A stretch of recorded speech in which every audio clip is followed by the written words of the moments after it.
Welcome back to my channel. বন্ধুরা কেমন আছো? ভালো আছো? নিশ্চয়ই ভালো আছো, আর ভালো থেকো। চলে এসো, আজকে আমি তোমাদেরকে একটা রেসিপি দেখাবো।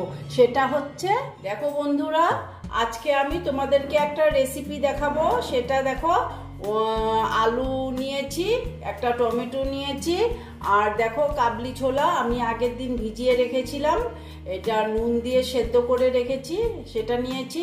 আর স্কোয়াশ নিয়েছি। স্কোয়াশটা হয়তো তোমরা অনেকে নাও চিনতে পারো, এটা ঠান্ডার দেশে পাওয়া যায়। আমরা যেহেতু শিলংয়ের সামনে থাকি, সেই জন্য এই সবজিটা আমরা পাই খেতে। আর এটা দিয়েই আজকে আমি তোমাদেরকে একটা রেসিপি দেখাবো। দেখো আমি কি করে করছি রেসিপিটা। দেখো বন্ধুরা, আমি গ্যাসটা জ্বালিয়ে দিয়েছি আর কড়াটা বসিয়ে দিয়েছি। হ্যাঁ, এবার আমি তেল দিয়ে দিচ্ছি। এটা আমি এবার তেলটা গরম হতে দিচ্ছি।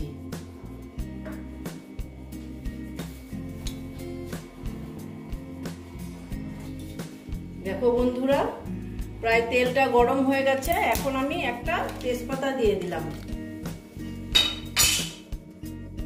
তারপরে দিচ্ছি আমি সাদা জিরে,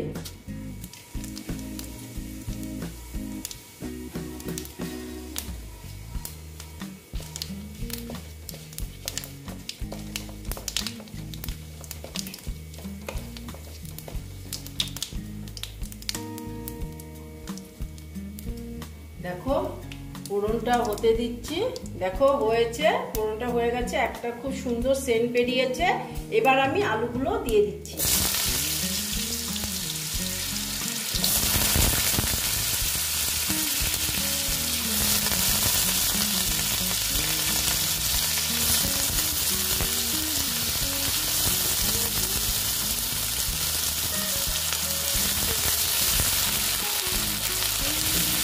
আলুগুলোকে আমি ভালো মতো ভেজে নিচ্ছি।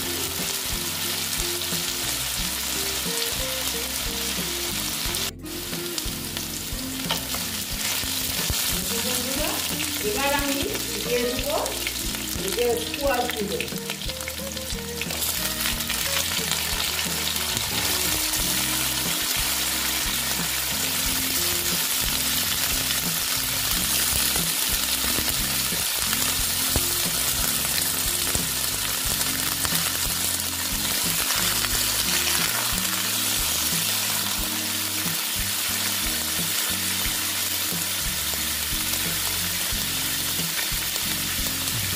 তারপর আমি দিয়ে দিচ্ছি একটু হলুদ।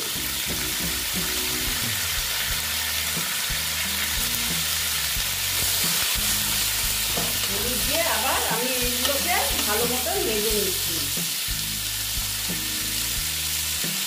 দেখো বন্ধুরা, মোটামুটি ভাজা হয়ে গেছে। এখন আমি এখানেই এই যে টমেটো কুচিটা দিয়ে দিলাম। ঠিক আছে বন্ধুরা, দিয়ে আবার একটু নেড়ে চেড়ে নিচ্ছি। আমি ইচ্ছে করলে মানে আলাদা ভেজে নিতে পারতাম স্কোয়াশ আর আলু, আমি আর আলাদা ভাজলাম না, একসঙ্গেই দেখিয়ে দিলাম। এই দেখো আদা দিয়ে দিলাম।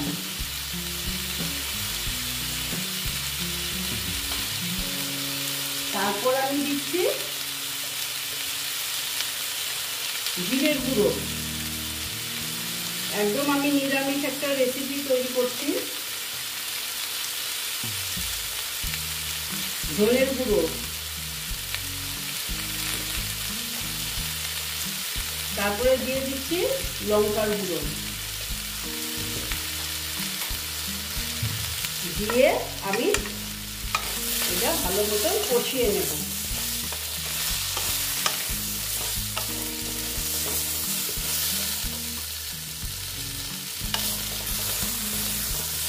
আমি এক ফোঁটা জল দিয়ে দিচ্ছি।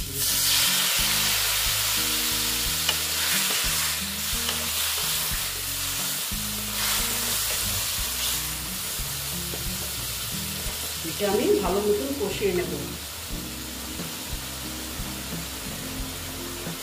দেখো বন্ধুরা, এখন আমি দিচ্ছি নুন।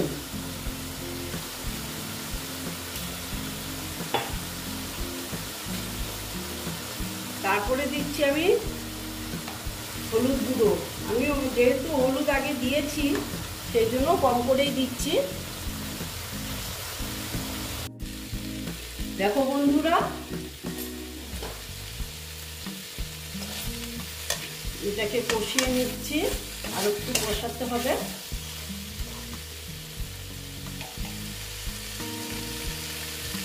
এখন আমি দিয়ে দিচ্ছি এই যে ছোলাটা যে সেদ্ধ করে রেখেছিলাম, ছোলাটা আমি দিয়ে দিচ্ছি।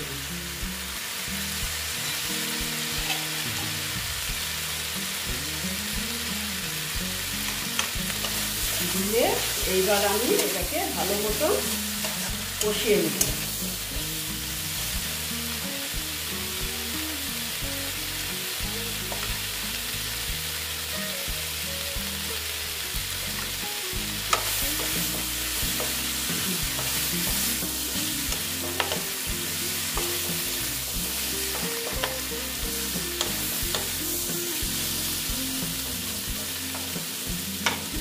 দেখো বন্ধুরা, তোমরা করে খাবে, দেখবে খুব ভালো লাগে খেতে। রুটির সঙ্গে ভাতের সঙ্গেও খুব ভালো লাগে খেতে। ব্রেকফাস্ট যখন করবে না, ব্রেকফাস্টে লুচি বা রুটির সঙ্গেও খুব ভালো লাগে এই রেসিপিটা।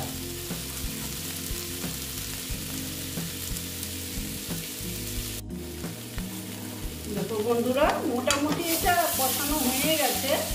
এবার আমি এখানে জল অ্যাড করে দিব। দেখো আমি জলটা দিয়ে দিলাম। এই জলটা আমি মোটামুটি দিয়েছি, কারণ এখানে আলু আর স্কোয়াশটা সেদ্ধ হবে তো, সেই জন্য।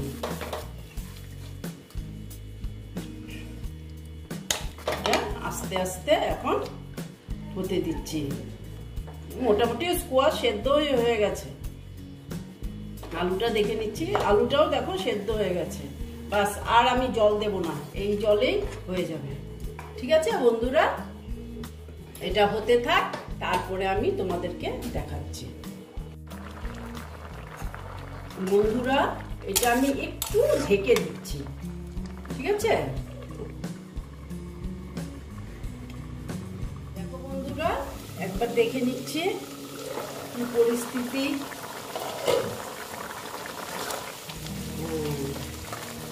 দেখে নিচ্ছি, হয়েছে সেদ্ধ, আর একটু হবে।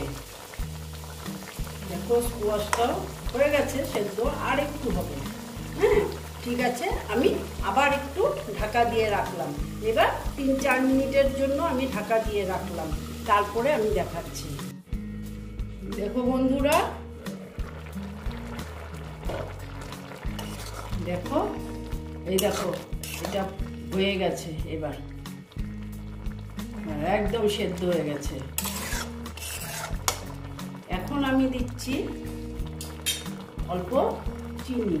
এটা না মিষ্টি মিষ্টি খেতে খুব ভালো লাগে। তারপরে দিচ্ছি আমি অল্প ঘি। এই দেখো, ঘি দিয়ে দিলাম।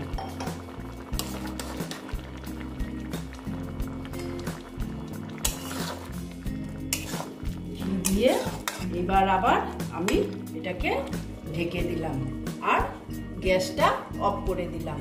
তারপরে তোমাদেরকে আমি সার্ভ করে দেখাচ্ছি। দেখো বন্ধুরা, আমার স্কোয়াশ, আলু আর কাবলি ছোলা দিয়ে ডালনার রেসিপিটা কমপ্লিট হয়ে গেল। তোমরা এই রকম করে খেয়ে দেখবে, আশা করছি ভালোই লাগবে। যদি ভালো লাগে তাহলে আমার ভিডিওকে লাইক করবে, আমার চ্যানেলকে সাবস্ক্রাইব করে তোমরা সামনের দিকে এগিয়ে নিয়ে যাবে। নেক্সট রেসিপি নিয়ে আবার তোমাদের কাছে আমি ফিরে আসব। ওকে বন্ধুরা।